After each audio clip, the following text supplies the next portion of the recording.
Good afternoon. Good afternoon. Hope everyone's enjoying their lunch. I spent about a month picking out the menu items, so I hope you're enjoying it. Please, if you see KGP Co., they are lunchtime sponsors today. Thank them. You might recall last year that I discussed the importance of network redundancy, especially with all the natural disasters that either have happened or will happen in the future, some related to weather, etc. And not 5 months later, we had our own natural disaster here in Colorado. And today's panel over lunch will discuss what happened in Boulder County and why it's really important to have a redundant network. So please join me in welcoming Lori Adams to the podium.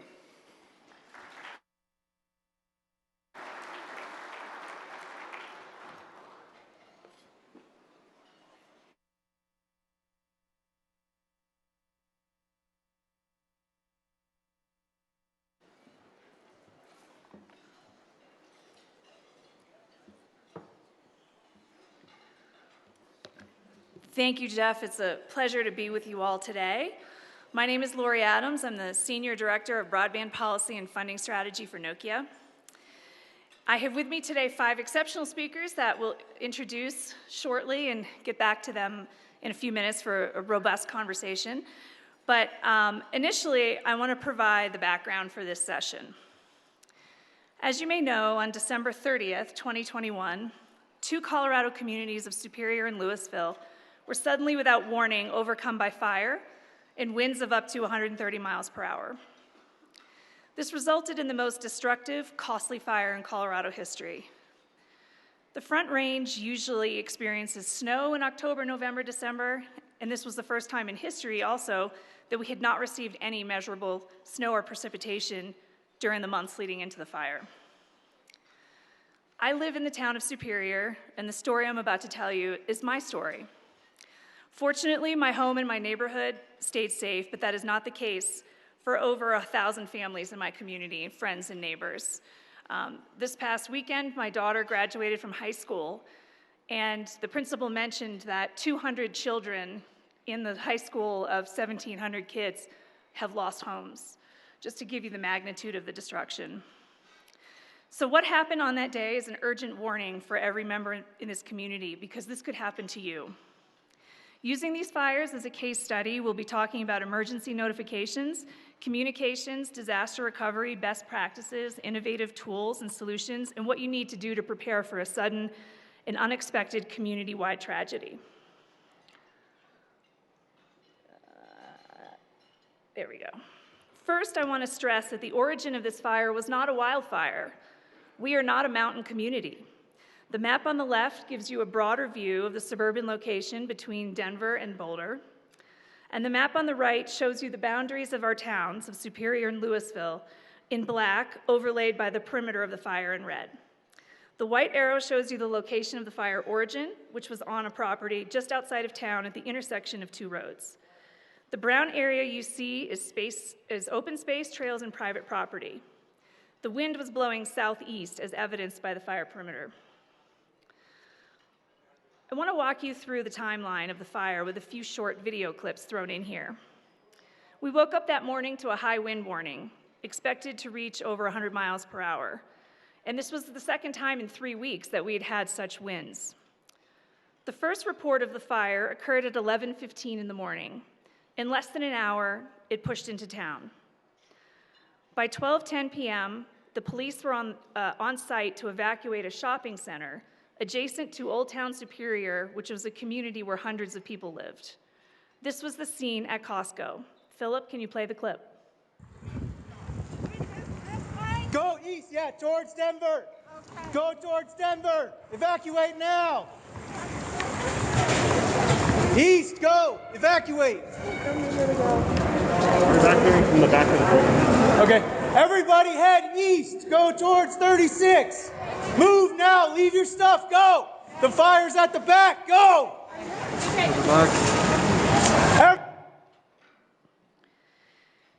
12:30, I became aware of a fire from social media. Looking out my front window, I saw a huge plume of smoke, which prompted me to jump in the car and drive a mile up a hill to an overlook. At 12:54 p.m., I took this video, which shows you the magnitude of the fire and the strength of the wind. I could barely stand taking this video. You can see open flames in the bottom of the smoke by the grass, and the black smoke is houses and businesses that are burning. Philip, play the clip.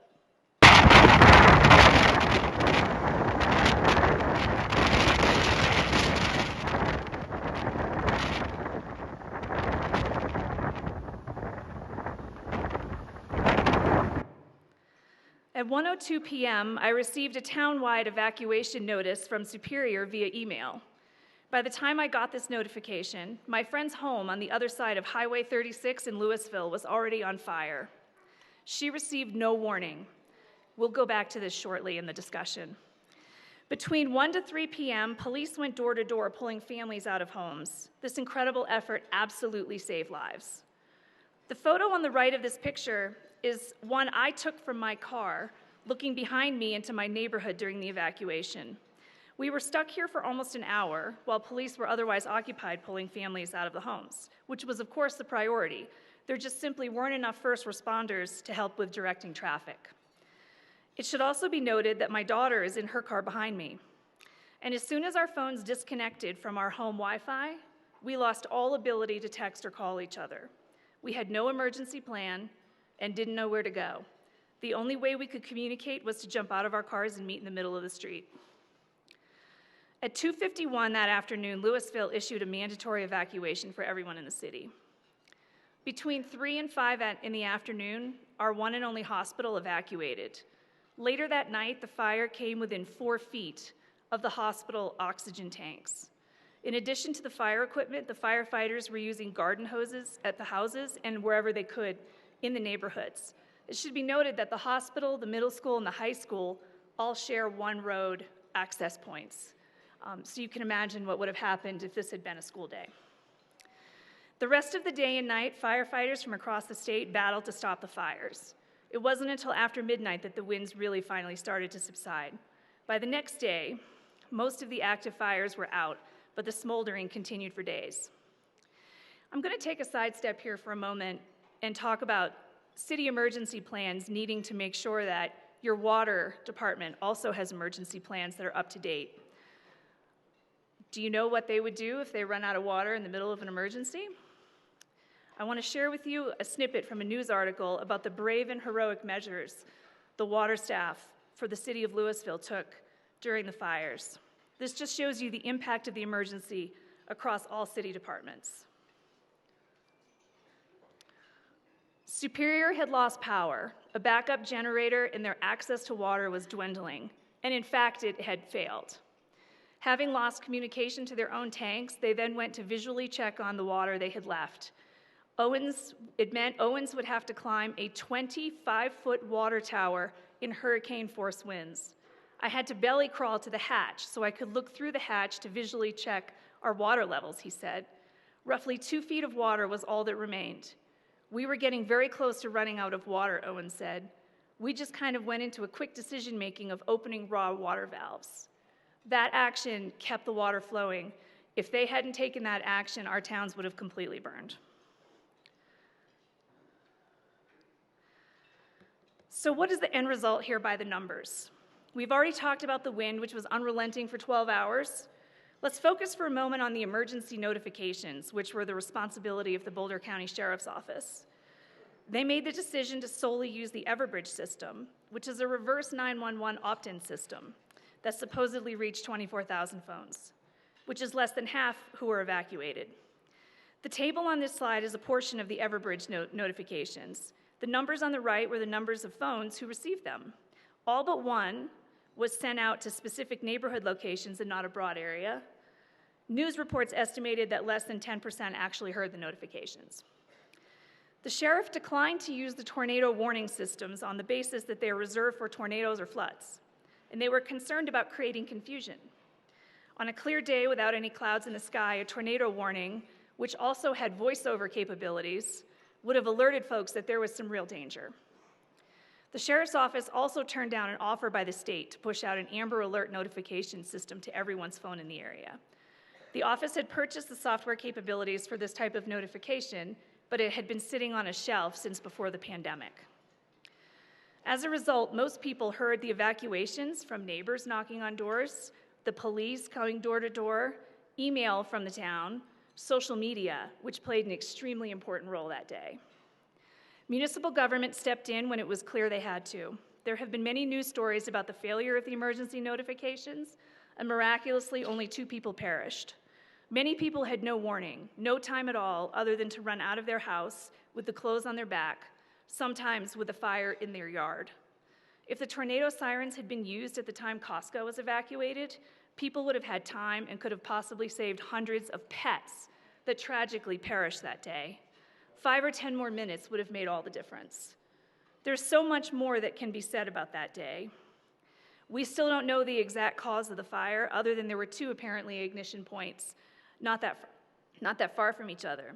But what we are here to do today is to take this information, learn from it, and discuss what we can do moving forward. So now I'd like to invite our panelists to come up and share the stage with me, and we will begin to dissect what to do here with emergency notifications and communications and all that.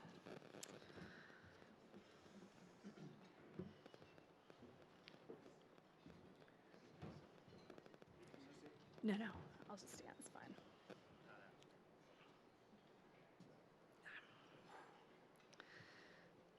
So first I want to introduce to you our panelists. We have Blake Nelson, who's the Senior Director of Construction for Comcast, John Saunders, the Chief Business Development Officer for CCOM in Colorado, Thomas Tyler, the Deputy Director for Broadband for the state of Louisiana, and Wes Wright, partner at Keller and Heckman. And I want to mention also that Wes is a resident of Louisville. His home was spared, and his neighbors evacuated his 2 dogs because he was actually out of town on a holiday. So, Blake, let's start with you, because Comcast was right in the middle of this disaster. Can you talk about what happened to Comcast facilities and just, tell your story from Comcast perspective? Well, on December 30th, I was sitting in Cuyahoga Falls, Ohio, enjoying the last couple of days of a holiday vacation with my family, and I got a phone call from my boss saying Boulder's on fire. And, that's pretty shocking, but we have a playbook for emergencies, and we immediately convened what we call a storm call or a fire call, and it's a multifunctional sharing of information. Our first priority was to account for and make sure our employees were taken care of. Our HR department and safety department took the lead there, but then it was trying to assess what was going on. We had little more than just firsthand accounts of our techs that were in the area and news reports to understand what was going on. But we did have monitoring and surveillance of our network, and we could tell this was a catastrophic event. We gathered that information. The multifunctional team includes HR, it includes engineering, it includes operations, it includes our supply chain folks, but it most importantly includes our external affairs team. Previously, in previous fires, specifically the East Troublesome fire the previous fall, we found it incredibly important that we get into the Emergency Operations Center, not only to gather information, but to share information. And through the course of the night, we could see that we had up to 15,000 residential and business customers down. And, as you pointed out in the slideshow, Lori, the snow came a day too late. But we had crews out there. And we don't only just provide residential and business services. We're also providing transport to the carriers. We're providing transport to the cell towers, whether they've been destroyed or not. We're carrying their traffic. So we started prioritizing what we needed to restore first. One of the most critical things was a redundant route for all of our traffic that services the entire Denver metropolitan area. So we had to find out if we had access to that location where it was damaged, and then get to it. The other priorities that we were seeking were emergencies, fire departments, hospitals, cell towers, because everyone who was out trying to fight the fire was using their cell phones, and as you pointed out, they weren't working. As the day progressed, we found that we didn't know where the EOC was. Our EA team worked the issue with the county, tried to find out where are we running the show, where's the show being run from. And finally we found out that there was an EOC established, and we sent one of our network managers over there and knocked on the door. We were let in, and from there on we sat right next to XL Energy, the other operators, the other service providers were all there sharing information. Because law enforcement was there, we knew where we could go, we knew where we could not go, and from there we started preparing a restoration plan. So I want to pause for a moment there, Blake, because just to internalize that for a moment, that we have this disaster that's ongoing, and disaster recovery, and Comcast was not initially invited into the Emergency Operations Center. So just pause for a moment on that. Okay. So before that time, I know from talking with Comcast folks that, while it was going on, you guys had difficulty in trying to figure out where to go, where it was safe to go, what you could do. Absolutely. I mean, we don't want to interfere with any activities that are focused on saving lives or saving property, but we also want to restore services because, as you said, as soon as you leave the umbrella of your Wi-Fi in your home, you're out of touch, and the only way to stay in contact is really your cell phone. So one thing that we did was open up our Wi-Fi hotspots to all people so that they could use Wi-Fi where it was available. So as they evacuated into other areas, they could at least gain some connectivity. So Blake, what was it like to restore your facilities? Because you had some key infrastructure that was located in the worst part of the disaster zone. We did, and that was one of the important reasons to get into the EOC, to go in and physically assess. We could see from our monitoring tools and surveillance that we had almost 15,000 devices down. But we had to find out why were they down. Our tools could only tell us so much. We needed to get boots on the ground, but we need to do it safely and not interfere with any other activities. So what was the physical damage to the cable, to the infrastructure? Well, most of our plant in Louisville and Superior was underground, which was good, but it is still, the underground plant still comes up to the surface in our vaults and our pedestals, and what we found is the fire was so ferocious, it melted our fiber probably 3 to 4 feet into the ground. It's kind of mind-blowing, isn't it, when you think about that? Because you're like, oh, if we bury our infrastructure, it'll be safe. Not quite so. Thank you, Blake. So John, you are a veteran of disaster recovery. I know fires are not new to you. Can you just describe for me just what you see as the lessons learned here with preparation and recovery? So yeah, there's some great points here. One is having that plan, a great plan of how to deal with things. We've been through several disasters down in the southeastern corner of the state. The little town of Ordway had a fire in 2008. Probably about 10 years ago, the town of Lamar had a fire that took out actually both transmission lines that feed the electric grid there. They didn't have their own generator there, so the whole town was without power. We've had several other fires. There's a fire in New Mexico where they lost all their connectivity that they needed to get the cell phone traffic back down to Albuquerque. So because some people knew each other at the telcos, we were able to reroute traffic around with the help of like 910 Telecom up here.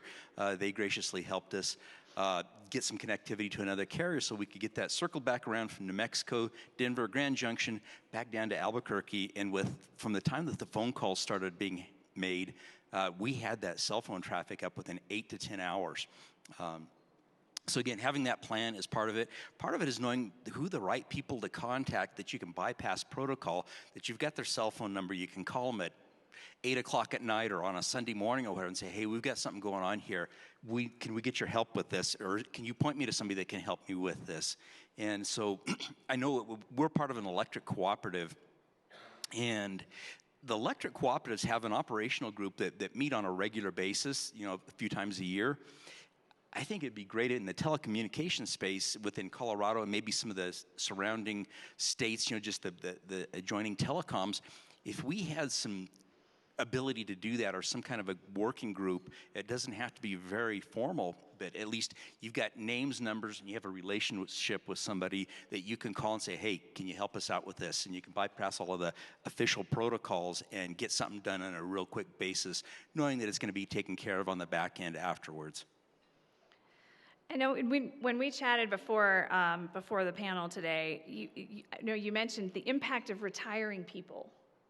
Yes, so that's a lot of what we see happening. So somebody, either they retire, or if it's a small organization, the one person you knew there, they move to a new job. You haven't met that new person yet at that other one, so you may not have their phone number or whatever. It's so important to keep a constant list going of who those people are to contact. Again, like he was saying, if you lose traffic to that cell tower, the cell people need to know who to call, and maybe whoever else to get the traffic back to that cell phone tower through a diverse route. Maybe a competitor has a route that can get things in there to help you get back up and going for the interim. Again, it's the people leave, and you lose that connectivity if there's no organization to that whole system. And you've been talking about establishing a statewide working group for interoperability measures. Can you talk about that? Sure. I would like to see it. We've got two of our operational people here. It'd be great to have them with the connections to all of those other people out there. I've been in this industry for 23 years, so I know a number of the people. Some of those guys, though, are relatively new to the positions, and there's other people in other telecoms and telecom-related industries that they may not have all of those contacts. So I think it'd be great if we could formalize some kind of a group, even if they just met at Mountain Connect or the day before Mountain Connect or something like that, get to know each other and have a working group that way. And the interoperability in the middle of a disaster is so important because your disasters don't necessarily stop at town lines or county lines. Or state lines. Or state lines. Yeah, exactly. We've had that several things. So that's some of what we're looking at is developing some things. So if there's some catastrophic event somewhere in Colorado, we've got options how to reroute traffic around to other places, even especially the internet traffic, get it to a peering point somewhere else in another state. So it's really important that we start developing that within Colorado. Thank you. Thomas, I want to turn to you now. When you think of states that have endured disaster, Louisiana comes to the top of your list, unfortunately.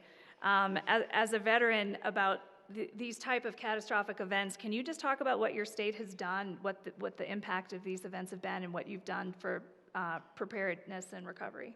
Yeah, so when most people think about Louisiana, they think about Mardi Gras or hurricanes. That's just kind of our natural mindset that people go to. Most of you probably remember about 17 years ago, we had a little event called Hurricane Katrina that flooded the majority of New Orleans because of failure with levees and structures like that around the city. Recently, in the summer of 2020, we had 3 huge named storms that hit Louisiana. Right around the time that we're trying to deal with a pandemic, so you can imagine how troublesome it was to try to address hurricane recovery while you're trying to socially distance and keep people safe. In August of 2021, we had another hurricane hit that actually went right over the Louisiana offshore oil port, which handles about half of the oil refining capacity for the U.S. at one point or another. And between the 2 major hurricanes over 2020 and 2021 for Hurricane Laura and Hurricane Ida, it resulted in about $36 billion in damages. But from our state's perspective, we've come a long way since the Katrina days, where you had people standing on rooftops and unable to evacuate the Superdome and things like that. Our Governor's Office of Homeland Security and Emergency Preparedness handles response for disasters that occur. Now, they're not fast-acting disasters. I mean, they're not They do handle a response, if there were to be a tornado or something like that. But usually with a hurricane, we have a little bit of time to prepare, and we can determine where to stage specific entities or industry. We can determine where Red Cross needs to bring supplies for shelters. We can have that in place. With an issue like a fire or a tornado, it's more reactionary. You're trying to determine exactly what you need to do, and it really does speak to the communication piece, because that is paramount. Having the utility companies, the providers, in the same room as the people that are trying to respond to these incidents, and behind the governor when he is addressing the state on the current status of how things are going, is hugely important. It allows those providers to know when and where they can get out to repair their plant. Over the past 15 years in Louisiana, we've seen a lot of groups start to put in, their own power, backup power supplies. So even after, some of the more recent hurricanes, now when a restaurant, is built, they put a huge diesel generator on top of it. They need to be able to provide food for people in the event of a disaster when power is out for a week. People regularly put in whole home generators that will allow them to have air conditioning when it's 100 degrees outside, and you can't have any, and you're not going to have power for the next week.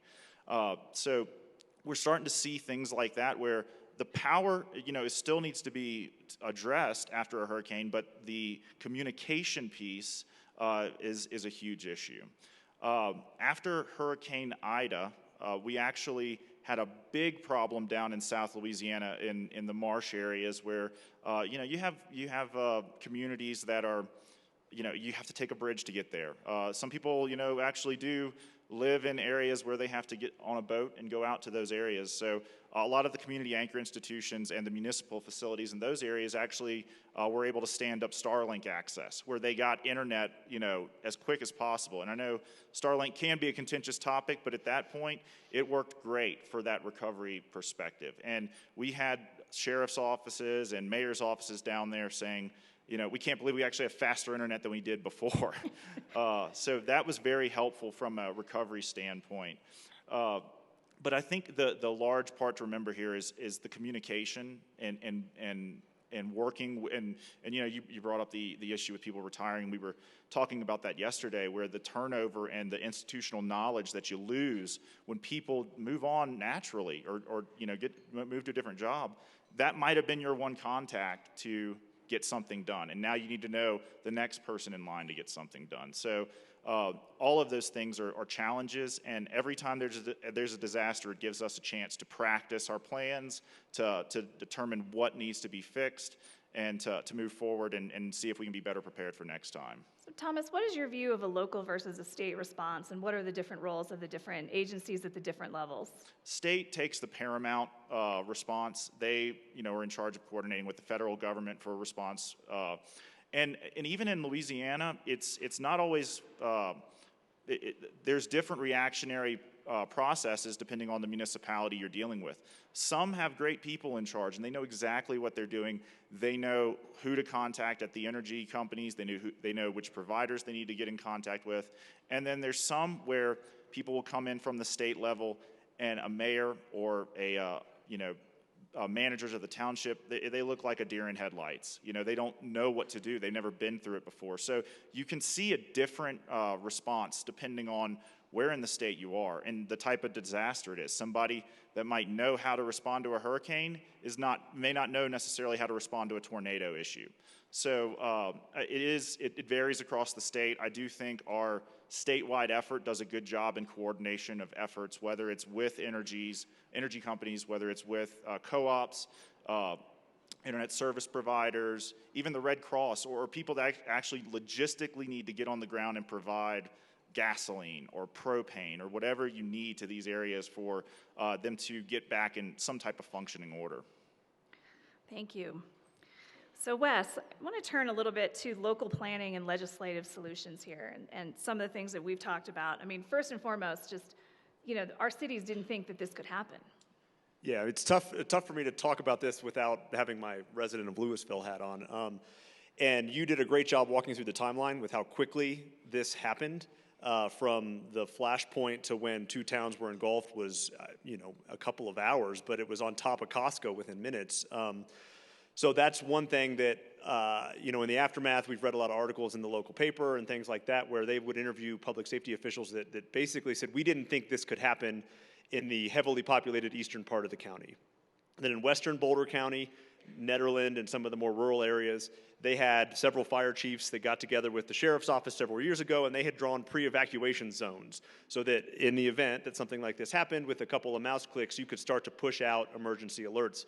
What I've read about what happened during the time of this fire is the dispatchers were sketching out evacuation zones as they're fielding 911 calls and trying to dispatch first responders. And this, by the time you've got an evacuation zone sketched out, it has changed. And you need to expand, so you can talk about the failure of the kind of the technology. And the other thing, I'm just as guilty as many residents of Louisville. I didn't sign up for the emergency alert system until after the fire. I didn't realize it was a voluntary opt-in. I, like many, never thought this could happen in our community. So there are several things that we could have done differently. We could have planned perhaps better. And also, there are some silver linings to me that this happened between Christmas and New Year's, and kids were not at school. As you said, Monarch High School and then the middle school and the elementary school have a common entrance to the hospital, but our kids go to Louisville Elementary School. There's one way in and one way out. And you can tell parents not to go to the school to pick up their kids if a fire's coming. I would have ignored them, and I think everybody else would have too. And so everyone was home or out of town on vacation. You're still working from home because of COVID. It happened late morning, not 2 in the morning. So people are awake. They're out and about. They can see smoke and then let their neighbors know. So there were things that saved it from being worse, heroic actions by the water department, but also some significant lessons to be learned, not only in Colorado communities, but elsewhere, because as, maybe this is not something to say, but as climate change kind of changes the weather patterns and things like that, we hadn't had snow in months. It was in the high 50s, low 60s. The wind is blowing 100 miles an hour at December 30th. So there were some very unique factors, but there are parts of the country that I don't think expect it to happen to them that maybe haven't planned, which I think our towns probably would, in retrospect, admit that maybe they could have foreseen this or done some more planning in advance. And now that we're almost 5 months in to recovery, there's most of the work is yet to be done. But if you just spend a moment talking about what some of the code and permitting issues, insurance issues that folks are facing, because these are things that your town emergency plans really need to account for. Yeah, and again, I think there's a lot of levels and layers here. The federal government has come in and FEMA's done, I think, just from driving around town on my way here, I'm driving through Louisville, through Superior, out to Marshall, so basically the opposite direction of the way the fire came. But a lot of the lots have been cleared and are starting to rebuild, and permits are starting to be issued. But one of the big factors at the personal level is people were underinsured, and they might have gotten insurance when they bought their house, and now the supply chain issues and costs of goods have gone up. The property values in Colorado have gone up. So there's talking to friends and neighbors, there's a delta of anywhere between $20,000 and several $100,000 between what they think insurance will pay and what it would cost them to rebuild. And so maybe there's a role for community foundations, the state, the federal government to come in and help with that. So that's, on the private insurance side. We had people that, were worried about the permitting process, and so they wanted to get a permit into the building or to the city first so that they could kind of get in front of the line, but then they had to pay to clear their own lot. So everyone's going through their own issues, and the towns are juggling with these codes. There was a front page article in the Daily Camera this morning that Superior just waived the requirement that you have indoor sprinkler systems in new construction, because these are things that they are adopted and when you renovate your house or when you build a house that you're supposed to comply with. But they didn't anticipate this applying to 1,000 people that are frantically under budget or over budget. The gap between what insurance will pay and what they're required to pay. And so they're trying to figure out ways to streamline green building codes, things like that. And I think at the moment, Superior seems to be maybe a little more flexible in some of this than Louisville. But the constituents in both towns are going to be fairly vocal. Yeah, there was an issue with Louisville passing a net zero emissions code for new builds on houses and what the cost that would mean to the residents that were rebuilding post the fire. And there was a lot of community discussion on this, and eventually they did waive the requirements. and enabled individuals who lost their homes to go back to the 2019 code. But it was, it took a lot of community anxiety to get to that point. So just for, we're going to start going and talking more in depth into these emergency notification things, but at this point, is there anything that the state can do, any legislation that could be needed to mandate that, in emergencies like this, maybe an opt-in system isn't the best thing? Yeah, and I think Colorado's, a home rule state which preserves some autonomy at the local level, and so up until this point, I think the state, at least the emergency management agency, has been a helper from the, through the application process to get, FEMA-approved software and to train staff on how to use that. You've got language issues, you've got potential accessibility issues that we're trying to communicate with populations that, deaf, hard of hearing, things like that. How to craft a message so that it hits the point home, because you can't send a 3-paragraph email. And then how to navigate the application process through FEMA. So that's what I think the role that the state has played, and I think that's the right one given the home rule nature of Colorado. And I think I read that 54 out of 61 counties in Colorado have opted into this emergency alert program. So whether it's a funding thing that you could encourage the late adopters to adopt the technology and then train staff, but I also am the executive director of the NG 911 Institute in Washington, and one of the things we always say is funding is critical as you transition the public safety 911 system. You've got an Apple connected watch that can alert first responders there's an issue, OnStar connected vehicles, but the emergency communication centers are not all equipped to handle this information. Staff is not trained to handle this information, how to get it to the first responders. There's a lot of links in that chain that need to be perfect, and it's far from perfect for different reasons.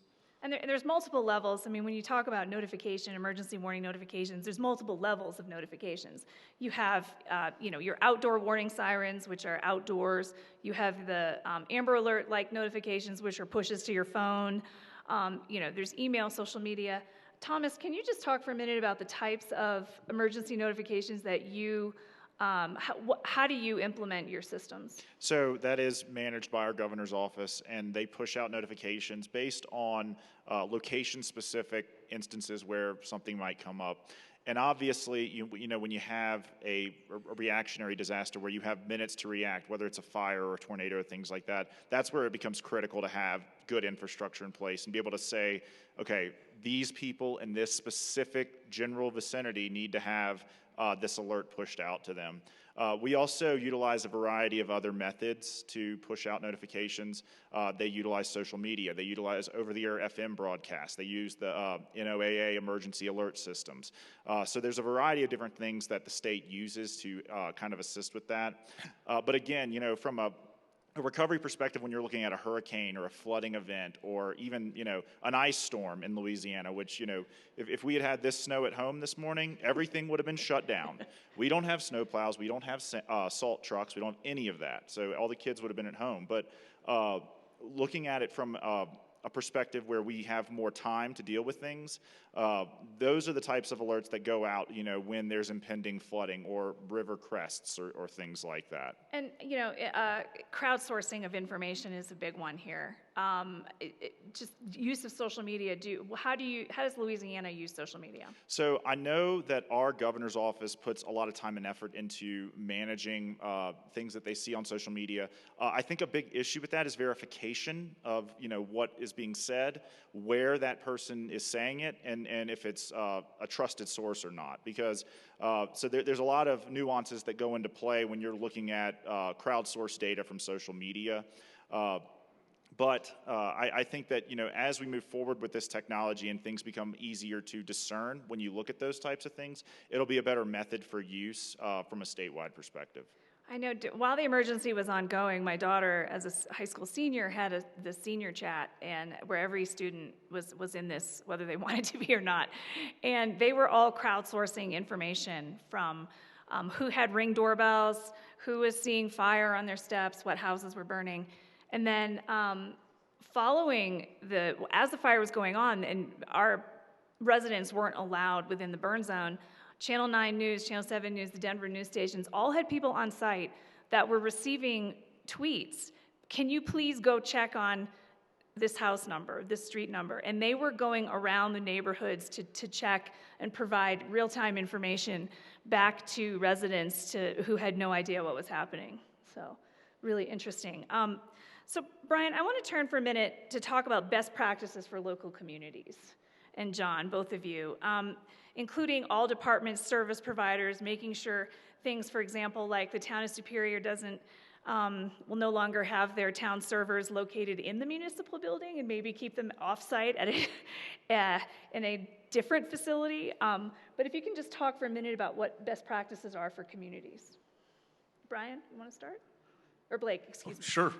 I'll answer for my boss. I'm sorry. Brian was supposed to be here, and he was sick, and so Blake filled in, so apologies. But certainly one of the things we looked at is our experience in the East Troublesome fire. Very different. We had more time to plan. It was an existing fire for several days before it started to threaten property. But again, the EOC sitting in the same room with the power company, with law enforcement, with the authorities to understand what we can do, what we cannot do, but also to learn how we can help. And in the East Troublesome fire, we found that their emergency operations center up in Fraser didn't have enough bandwidth when all the seats were filled inside the EOC. Their internet was dying. We've got over 10,000 miles of fiber here in Colorado. We may not be at every address, but we're pretty close to most of them. So what we were able to do in just a matter of a couple of days is to bring a 10 gig circuit into the EOC. We had to have cooperation. We had to get permits from Union Pacific. We had to get permits from Grand County. But all the key decision makers were all in the same room. I think that's the best practice that I see, is getting the service providers, getting the utilities, getting the people who can fix things and the people who know how to get over those hurdles, those regulatory hurdles, those permitting hurdles, get them all in the same room as soon as possible. John? Agreed. Having everybody in the room is critical. Now, the area we live in, fortunately, these are small communities, so everybody knows everybody in those communities. But it's great to have those plans of what you're going to do and how you're going to do it with phone numbers. For example, when the power's down, there's no power in the city. That means there's no gas pumps. So even like the utility workers out there that needed to get fuel to refuel, we had those phone numbers and contacts that we could call somebody with a farm supply that provided gas or diesel, so that we could have them come fill up the trucks again and keep the guys working out there, the people active. So it's great to have those plans. Run through them once a year and make sure everything's up to date. Review the numbers. The businesses may change, phone numbers may change, people change. Have that information updated and keep it updated. And then if you have an event, do an after-action review and see what you need to do to improve it the next time. Wes, what are some best practices that you've seen, or you've worked with a lot of Colorado communities? What types of things do you see that are good and bad out there? Yeah, well, I'd say a couple things, again, tying this back to kind of the 911 system. I lived in D.C. for a long time, and in 2012 there was a derecho that knocked out 911 service up and down the East Coast. And the FCC acted pretty swiftly with implementing these reliability rules, and two of the components were redundancy and backup power. And they found that what happened was PSAPs would be without service, and they wouldn't know they were without service. And so if you have a building that hosts a selective router, it's supposed to have 3 days worth of backup power. You're supposed to have diverse paths into a PSAP for 911 calls, and you're also supposed to be able to diversely monitor your network. So if one of your monitoring links goes down, you have another way to monitor it to know that if there's a service degradation or a service outage. And these are things that the FCC has imposed on covered 911 providers, so it tends to be private enterprise. But some of these things, whether they're mandatory or not, I think are best practices that you can probably adopt in a public safety environment like this. Having redundant servers in different locations, multiple routes to either to an emergency response, like a PSAP, or from a PSAP. But those are things that the commission had mandated. I think it was 2013, 2014 timeframe for the 911 space, and then gave them a few years to build it out. And it's things that I think you could build on here. Is there anything that, any code updates that cities, towns need to consider as far as putting together their plans? And well, I mean, I think the advice of doing an after-action plan is there were several things that you would have done differently. I mean, whether you call them failures or not, at every level, that you had individuals that were heroic, firefighters with garden hoses. You talked about a Vista Hospital. The nurses who had been dealing with COVID had just evacuated the NICU to Longmont and then got garden hoses and sprayed the fire to keep it from hitting the oxygen tanks outside the hospital. And as the weather's turning, the snow's coming down, so there were individuals that were heroic, and there were things that I think at the local level you could have done to make it so they didn't have to act so heroically.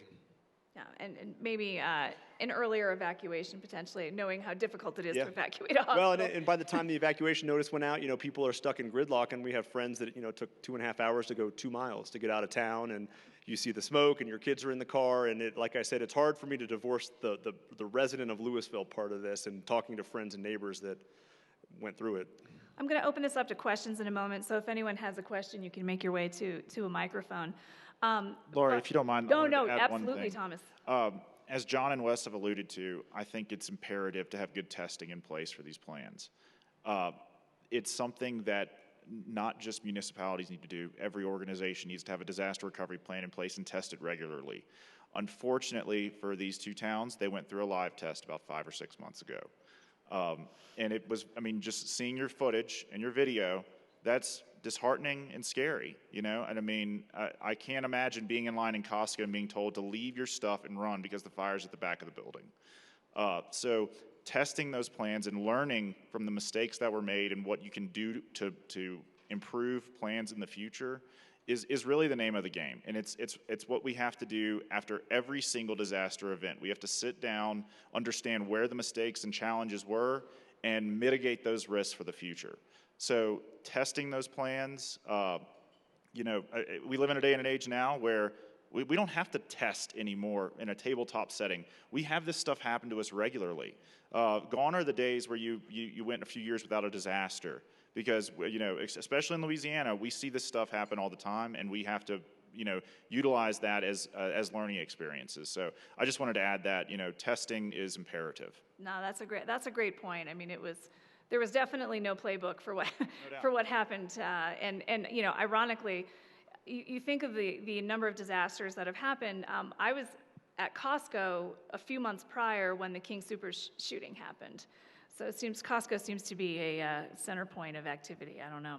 But now, Nate Wallowitz is here. I know Nate is a volunteer firefighter in his spare time, and he was on site that day. And Nate, is there anything any thoughts you want to share on that? I didn't give him advance notice for this, but I made eye contact with him, so that was all it took. Sure, Lori, thank you. And one thing that I will share was public safety was scrambling for information as much as the residents were. And so we were just told, we were told, y'all come, was basically the call. And so the call went out statewide and to our adjacent states for first responders to come, for ambulances to report to a Vista Hospital to help support evacuations. And the fire crews were out there. We all did as valiant an effort as everybody could muster, but we were just kind of running and gunning. Was the Tesla facility on fire? Oh, now it's the Target over in Louisville. Oh, now it's the homes adjacent to the golf course. And I just played golf at the golf course there in Louisville, and it's just devastating. You tee off, and 50 feet away there are burned out homes. So it was a tough couple of days. Yeah, you guys saved our community, and that you drive around town or you walk around town, and there are neighborhoods gone, and across the street, houses standing, and then behind those houses is an elementary school, or the downtown is intact, and firefighters were ripping decks off of houses and breaking fence lines to just do anything they could to stop that fire, and then they'd move to the next house. And we have neighbors that lost their home, but a firefighter went in and took all the pictures and family heirlooms, put it in the car, pushed the car to the middle of the street, and they saved valuable belongings. I mean, the acts of individual heroism bring me chills, and it makes you proud to be part of a community, but there's certainly more that you could have done in advance to plan and things to learn on the back end. I think the random nature, and thank you, Nate, for sharing your thoughts and mentioning that, because the random nature of this fire was such that, you had these initial areas, but the wind that day, 130-mile-an-hour wind, picked up the embers and just dropped them all over the place. So you had the Tesla car service facility on fire. Behind that, a brand new hotel that was 2 years old burned to the ground, which I believe was where some of the Comcast infrastructure was. Right next to it was another building that had multiple businesses that was completely untouched. It was just sort of random how it all went around. And I know when the firefighters were working, they really kind of picked their spots. They said, okay, this is our where we're making a stand. These houses we're going to try to save, but this is the line. And so they had to make those determinations, and it was crushing for them, I know, to be there that day. So before we close, and I know Doug has an announcement to make here, I just want to mention a couple things on a personal note. That we've been talking about community plans, but I want to urge everyone here to make a personal plan with an emergency, with a list of what to take if you ever need to evacuate, and triage that. If you have 5 minutes, what are you going to take? If you have 10 minutes, what are you going to take? If you have 30 minutes, what are you going to take? And know where those items are located, because I can tell you, the stuff that we took, we needed to revise that list. There were some weird things there. Some of us just grabbed some random Christmas presents that were laying around. Others, we had a lockbox that was supposed to have all of our documents. Most of it wasn't in there. So I urge you to make that list. Check with your insurance. As Wes pointed out, make sure you're updated for today's costs, and you know what your coverage limits are, and what will be covered and what won't. One of the things that a lot of our families scrambled to do was make that inventory list. You have to make an inventory list of everything you have in every single room. This includes, and a lot of people are doing this by memory, and it's really hard in a crisis, stressful situation to remember all of the things you've lost. So I encourage you now, walk around your house with a video, make notes, make that list now. Have a safety plan and pick a spot ahead of time for where you're going to meet. If you're driving 3 cars to get your kids and your pets out and you have children who are behind you that you can't communicate with, make sure you know you have a plan A, a plan B, and a plan C. And the bottom line is to make sure that you and your community are prepared, because this could happen to anyone. So I want to thank you for your time and attention today. Thank you for our panelists and sharing your thoughts and stories. And, it really does take a village. So thank you.